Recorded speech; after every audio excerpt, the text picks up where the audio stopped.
Installment of our series talking about creation versus evolution. Psalms 19 verse 1, the heavens declare the glory of God and the firmament shows his handiwork. We're discussing during this series how the evidence of God is everywhere in his creation. There's even verses discussing how we are without excuse for not seeking out God, for seeing him in the glory of his creation. Just by way of review, we want to look at the topics for the theological arguments that we've been discussing, the cosmological, the teleological, the anthropomorphic. Today we'll be talking about the moral argument and eventually the ontological argument. We've broken up evolution into parts, subgroups. We've discussed the cosmological part of evolution, talking about the Big Bang and the origin of matter. We've discussed organic evolution, talking about the origin of life, DNA, protein. We've discussed microevolution, also known as natural selection or survival of the fittest. And we will move on today to macroevolution, also known as speciation. Before we move on to new material today, I'd like to do a bit of a review of last week's material, as when I reviewed the video, I felt that perhaps it was not very clear talking about microevolution. So I want to give a brief summary of that before we move on. Of course, microevolution, also known as natural selection, just by way of simplifying an understanding of what this is. It's the idea that all life has potential, genetic potential, to adapt or to change over generations to meet the demands of the environment. Animals have this, we have this, plants have this, and it's all about the genetic potential that we have. So we've seen that the observations, this was the original observation, and this is from what evolution was derived from, but this part was actually true. We do have this genetic potential to change over generations to fit the demands of the environment. We talked about how in Noah's Ark, considering that we now estimate over 6.5 million species, that it would be impossible to have every individual species on the ark. But the Bible does not talk about the animals going onto the ark in terms of species. It talks about it in terms of their kind, which we see as a more general understanding of what an organism is or what an animal is. And we discussed how it is very likely that much fewer species existed at the time, which developed due to that genetic potential, but that we had previous species or previous types of animals that had a lot of genetic potential that, when migrating to different environments, manifest in a different appearance and different characteristics.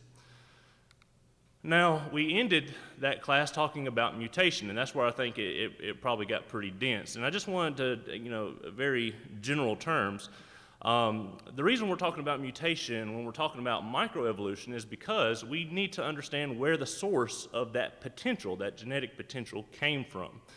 So, according to evolution, the source of this genetic potential, the ability for an animal, due to its environment, to change what it looks like over generations, the passing down of genes, as we talked about with the peppered moth thought experiment.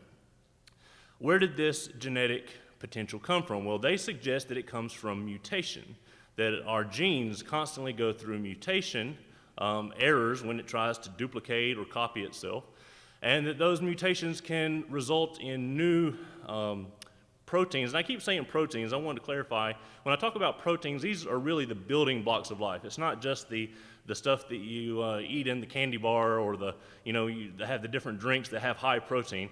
It's more than just what we ingest. Proteins are the basic blocks of life. It's what our cells make in order to accomplish a function. We also talk about enzymes, which facilitate chemical reactions, and that's also based in protein. So these mutations, according to evolution, can result in different new proteins that have different new or even more complicated function, and therefore that is the source of the genetic variation, the genetic potential that allows organisms to change to meet their, over generations, to meet the needs of that environment. I would suggest that we were created with this genetic potential. that this has been diluted out over time and that we are starting to reach the end of our genetic potential, but that we were created inherently with this genetic potential to adapt to our environments, to change over time, to meet the demands of our environment. Now, the evidence that evolutionists will claim for the mutation being the source of that potential is the bacteria. So when we talked about how bacteria can become antibody resistant, we actually see that the protein that undergoes the mutation that allows the antibody to become, or the bacteria rather, to become antibody resistant, it actually loses its original function. So yes, it does allow the bacteria to survive, but the protein itself, the original protein that was on the surface of the bacteria, that loses function. So in general, even though it did cause it to survive and it gains antibody resistance, it becomes less fit. It becomes less able to adapt to its environment, even though it now is resistant to that antibody. Basically, what it's saying is it violates the rules of evolution, that you would need to become more fit over time. And they say that, well, being antibody resistant is more fit, but you're actually losing function in that protein, and you're becoming less complicated, less functional. So that's against the idea of how evolution works. So I just wanted to go back over that briefly. But I do not believe that mutation is the source of our genetic potential, rather that it tends to reduce potential by making it's a destructive force. So moving on, we are going to talk about the moral argument. Now, the moral argument talks about how objective morality is not a natural thing. It is a divine thing. It is not subject to natural selection. It is not something that would have evolved. And the reason is that morality tends to make an animal less fit. Of course, we don't see objective morality in animals. That's one of the evidences that it's not a natural occurrence. But even in humans, morality makes us less evolutionarily fit. And so I have some examples for us to see. Also the point here, immorality, the opposite of morality, immorality, self-seeking behavior, tends to make someone more likely to survive. It makes one more evolutionary fit to be immoral. So immorality would be something that would evolve, not morality. So where did morality come from? It has to be divine. So some examples here. You see to your bottom left, we have the cavemen, and one of them has stolen the food from the other guy, right? Now, assuming that the guy who was stolen from doesn't catch up to him with that club and ends his genetic line, the man who evolved the characteristic of theft, which is an immoral concept, well, he's more likely to survive because he's going to eat tonight, and the man who was stolen from is not going to eat tonight. So he's able to now pass down this new characteristic of theft to the next generation that has this mentality that has evolved in him. So it's all about the way that evolution works is the idea that when something changes, that it makes us more likely to survive or more likely to procreate. We are able to pass down that genetic change that caused that difference in characteristic, and that becomes more common, more frequent in the population. So our next picture here in the middle, we see a man surrounded by his children. These are all the children of this man. Now, we could certainly say that this was not children due to a monogamous relationship. Obviously, this man had multiple partners to be able to have all these children. But evolutionarily speaking, this man is very fit because he was able to pass down his genetics to a lot of people who are going to pass down their genetics to someone else. So the characteristic of polygamy, or having multiple partners and passing down your genetic potential, is much more evolutionarily fit than monogamy, because with monogamy, which is a moral concept, to remain faithful to one person over your lifetime, well, that's going to have limitations in the amount of genetic proliferation that we're able to have.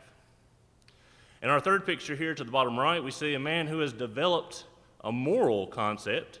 He has evolved the desire to protect others with possibly his own life, self-sacrificing behavior. Now, we see that the likely result of this interaction is not going to be very positive for this man. He's likely not going to survive the interaction, and because he is not able to survive, his newly evolved, quote unquote, characteristic of self-sacrificial behavior is going to die with him. He's not going to be able to pass that trait down to the next generation. So we can see here, just kind of maybe in a comical way, a general way, that immorality tends to make one more evolutionarily likely to survive or to pass down your genetic material. And morality tends to cut you off from the genetic lineage.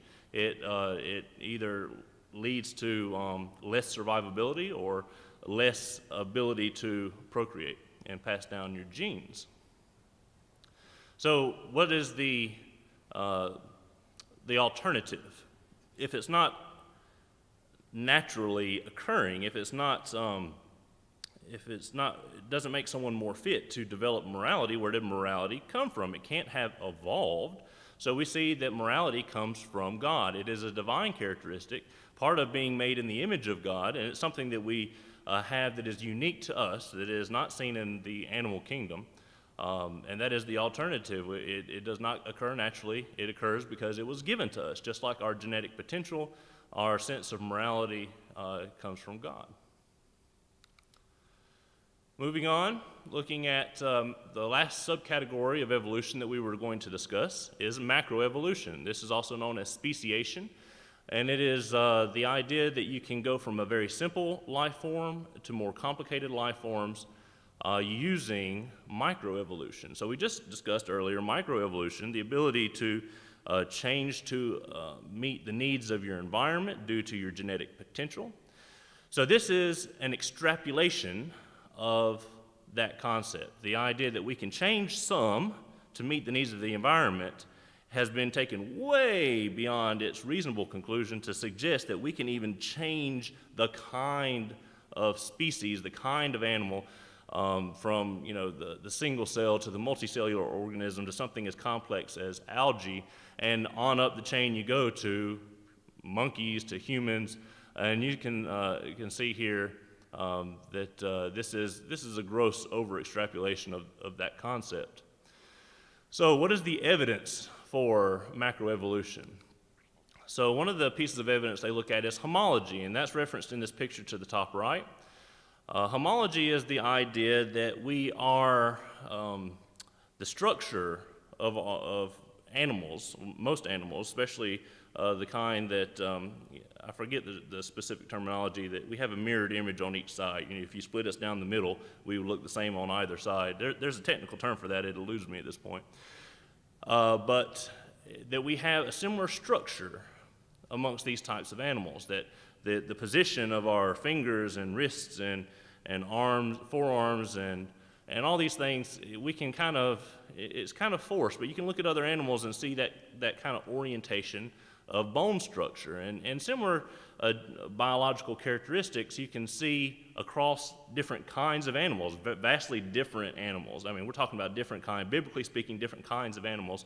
You can see similar characteristics. Well, what's the creation answer to that? Well, if we were all come from the same designer, you would stand to reason that if you had a good design, if the design worked, then you would use that same template. You see all kinds of different car companies out here, and the cars, for the most part, look the same. They have the four wheels, and the engine is in the same location, and the steering wheel's in the location. It's because it's a good design. It's what works, and you have some variation amongst car companies, but because the design is good, it works, you see that same design being used over and over again. Well, if the design, the way that we're built, and obviously we can say we are masterfully built, created, it's amazing the functionality that we have. It's a good design, it works, and that if we have a common designer, that we would have common characteristics. Also, I would suggest that sometimes they take it to an extreme, this homology that seems to be a little bit forced. But it is true that we can see some common characteristics amongst different kinds of animals. but I would suggest that that's because we have a common designer, and it's a good design. So the other is the idea of, well, actually, this is kind of a shot against microevolution, but transitional forms. And if you read this on the screen with me, this is a quote from Charles Darwin. It says, "Why then," oh, you're going to have to read that yourself. That font's too small for me to read right now. I forgot my glasses. But in summary, what it talks about is, you can read that for yourself, but Charles Darwin discusses how that if the slow progression over time to more complex species was true, then you would see just an assortment of these transitional forms from one organism to another in the geological record. And he said that's not what we see. We don't see just as many transitional forms as we see, the forms that we're familiar with. There should be just an overabundance of these transitional forms, and that just doesn't exist. He thought that was the gravest evidence against his theory, or the development of his theory later, that even humans developed because of this process. But that he thought it was because the inaccuracy or the underdevelopment of the geological record. Now, certainly, the geological record is much, much more advanced now, and there have been claims that some transitional forms have been found, but for one, not the plethora of transitional forms that would be predicted based on the theory of speciation. So let's look at these transitional forms. Most of the ones that you would read about in history books or science books, a lot of these were hoaxes. Some of them can be explained by the variation, the inherent potential genetic variation that we talked about. People look different. Some people have larger heads, some people have smaller heads. The build, we have a larger build, smaller build. We have a lot of potential in our genetic variation. And this can lead to people looking quite differently, and animals have the same thing. So you find something that looks different from the average of that species, one conclusion you can make is this is a transitional form, or you can say, well, that was within the genetic variation of that animal. And lastly, that the one that they find could be a separate species that went extinct. We know many animals have gone extinct over time. So one of the examples we have here is Archaeopteryx. I hope I pronounced that correctly. And I got a picture of him down to the bottom right. This is something they found, a transitional form they claim between dinosaurs and birds. So as we look at these arguments, we could see, well, this could be a separate species that went extinct. This could be within the genetic variation of something that exists, although it does look pretty different. The far right is an artist's representation of what this would look like. Now this one is relatively legit. If you hear about Piltdown Man and Lucy and a lot of these things, it's ridiculous what the source evidence was for these. I mean, I think in the case of Piltdown Man, they found a tooth. And from that tooth, they developed an idea of what this man who was a transitional form looked like, and I believe his wife as well, based off of a tooth. And some of these have been proven to be hoaxes. I believe in the case of Lucy, they found in a cave somewhere, they found a mixture of bones, and they concluded, they put these bones together in a certain way and concluded this looks like a transitional form between ape and human. Well, what actually most likely was the case is that they were cooking and eating monkeys in that cave, and there was a mixture of material there. But we can see there's a lot of difficulty with these transitional forms. They are not hard science. They are not well proven, and they are certainly not in the plentiful nature that you would expect with speciation, the theory of speciation. It should be everywhere, and that's just not what we see. And the ones that are presented as evidence are very problematic and full of holes. So what is the explanation that evolutionists have to the lack of these transitional species, transitional forms? Well, they came up with this idea of spontaneous equilibrium. They said, yeah, we don't see this gradation from one animal to another. We just don't see it. It's not, we should see it everywhere. We're not seeing it.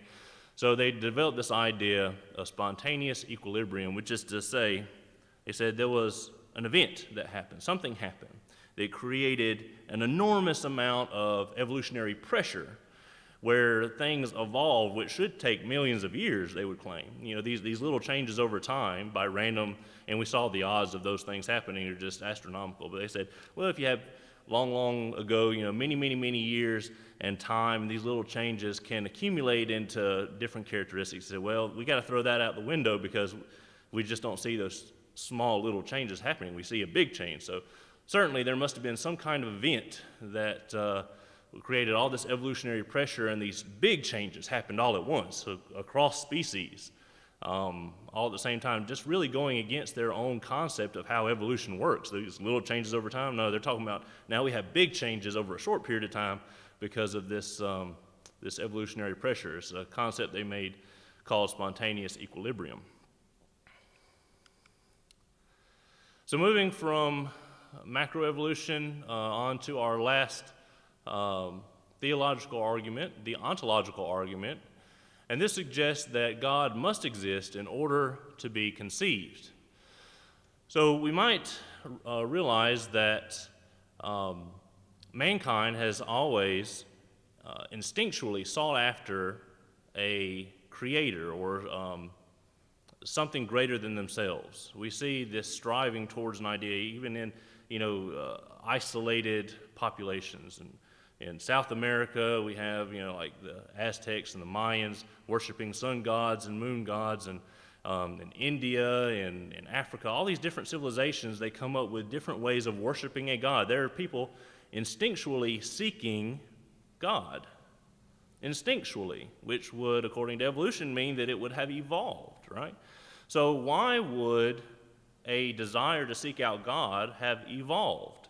There's no benefit to the person. If God did not exist, then we would have no use for contemplating his existence. There's no benefit or natural reason for us to contemplate God, so it would not have made sense to have evolved that desire to seek out a higher power. Our purpose, destiny, afterlife, none of these things would matter. We would be completely consumed by the physical. We would only be concerned with the here and now, just like animals are today. They're not concerned about where they go if they die. They're not concerned about seeking after a higher power, other than the higher power that feeds them when you get home from work. No, they're only concerned about eating, happiness, comfort, the things right now, here and now, the physical. But we seek after God. We question what happens when we die, after we die, not just the process of death, but we question what happens after we die. Why do we do this? There's no natural reason for it. There's no benefit according to evolution. It doesn't make us more fit. So we do this because it is instinctual. It is put inside of us. We are designed, we are created with a desire to seek after God, and the Bible speaks onto this, specifically talks about how we were created to seek after him. So we're going to go ahead and end this section here. We will move on next week to common points of debate. So we have discussed the theological arguments. We've discussed the points of evolution. And next week we're going to move on to, if you were to watch debates between creationists and evolution, these are a lot of things that you'll see in these debates, possibly questions that you have been come in contact with in the past.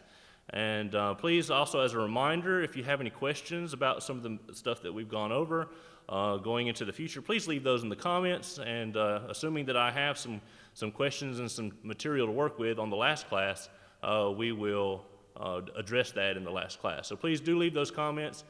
Thank you for